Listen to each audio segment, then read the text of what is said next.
Lietuvoje vyksta labai žiauri situacija. Šią žiaurią situaciją galima prilyginti genocidui prieš neįgaliuosius žmones. Taigi, Lietuvoje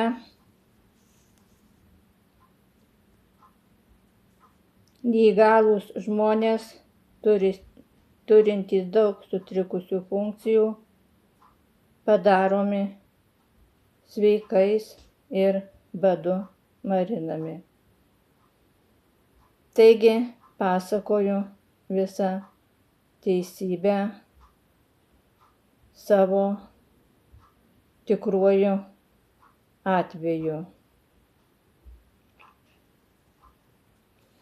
Taigi, socialinių reikalų ir darbo ministerija džiaugiasi, kad sumažėjo neįgaliųjų žmonių, o mažina neįgaliųjų žmonių Lietuvoje labai žiauriu būdu. Padaro sveikais ir badu marina.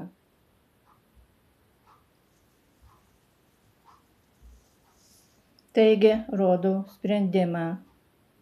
Sprendimas priimtas 31 dieną priėmė Šiaulių teritorinis skyrius. Dokumentus gavo gegužės 3 dieną.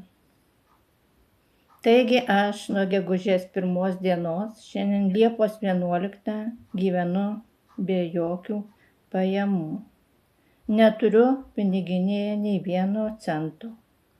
Taigi daugiau kaip 2 mėnesius negaliu nusipirkti vaistų, negaliu nusipirkti maisto, negaliu lankyti reabilitacijų, susimokėti mokesčių. Taigi Lietuvoje labai vyksta žiauri situacija. Neįgalieji padaromi sveikais ir badu marinami. O tai sutaupoma valstybės lėšos neįgaliųjų sąskaita. Neįgaliųjų niekas Lietuvoje negina. Niekam nerūpi neįgalieji žmonės. Taip žiauriai niekur nesielgiama kaip Lietuvoje. Taip nesielgia nei Latvijoje, nei Estijoje, nei Lenkijoje, nei Švedijoje, nei Danijoje. O Lietuvoje taupoma neįgaliųjų žmonių sąskaita, padaromi neįgalūs žmonės ir badu marinami. Taigi, kiek žmonių Lietuvoje yra tokių kaip aš? Kiek yra žmonių badu marinami? Taip jų yra kiekviename mieste padarius neįgalius žmones sveikais. Ir Kaune, ir Vilniuje, ir Marijampolėje, ir visur kitur. Tačiau neįgalieji niekam nerūpi ir niekam negali pasiskųsti.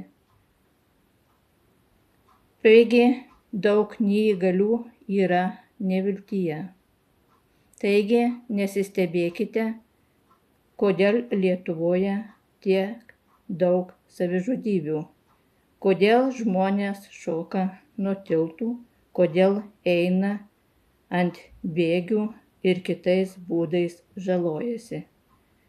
O žmonės tai daro ne iš gero gyvenimo, o tai priveda juos. Žmonės žudosi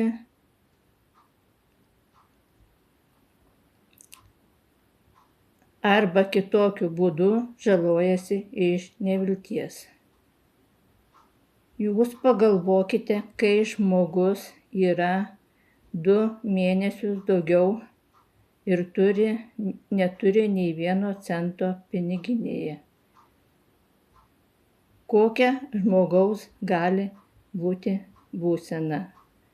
O prie tokios būsenos taigi ir priveda Socialinės apsaugos ir darbo ministerija, kuri nutarė mažinti neįgaliųjų žiauriausiu būdu, padaryti sveikais ir badu marinti. Kituose vaizdeliuose parodysiu skundus, kuriuos parašius Socialinės apsaugos ir darbo komitetui, Socialinės apsaugos ir darbo ministrui Šilinskui, direktoriai Čaplikienei. Skundus perskaitysiu ir atsakymus perskaitysiu. Taigi kiekvieną dieną bus įdėta po vaizdelį.